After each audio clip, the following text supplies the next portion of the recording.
Okay, you found your dream home. Now what?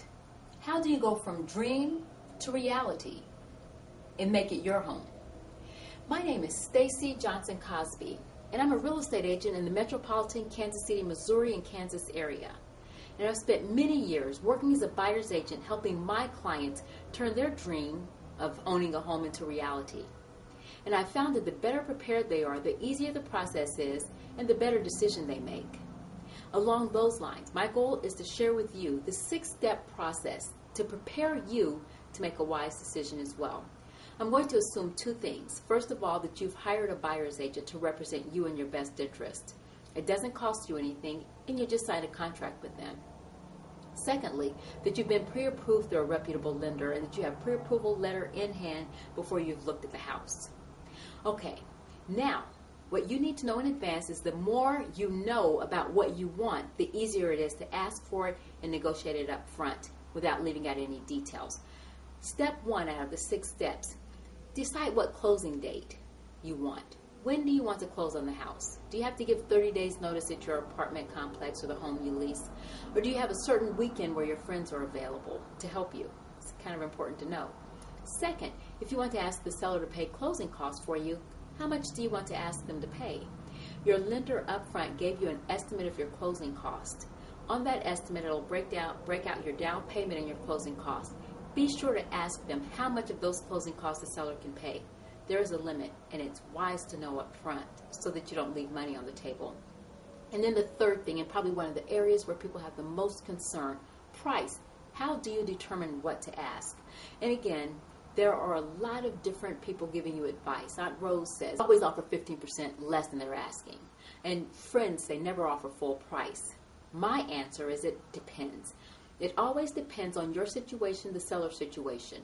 If the seller may be anxious or desperate to close quickly, you may be able to offer less and get it. Maybe you love the house a lot. It just came on the market and there's a lot of interest. You know, a lot of things depend, so we have to judge the situation as it is. And one of the most important parts of that is, what is the market telling us? One of my jobs is to provide you with some facts. I'm going to prepare a market analysis for you that's going to tell you what other homes have sold for in the area. It's important, not only for you now, but the appraiser is going to be looking at it in the end. And you don't want to spend money for inspections and appraisals only to find out that the house is not going to appraise for what you want. So I'm going to prepare you for that by giving you this market analysis, which will show you, for example, I have a client that wanted to buy a house. He looked at it, it was a beautiful house, met all of his needs. It was on the market for $200,000. And I said, hold on, he was willing to pay it. I said, let's look at the market analysis and see what the facts tell us. Now the house in there has sold for over $185,000. And so at that point, the situation changed a little bit, and it became more of a matter of making a wise financial decision than making an emotional one. And because I developed a great relationship with the listing agent, we were able to figure out a way to present the offer in such a way that it wasn't offensive.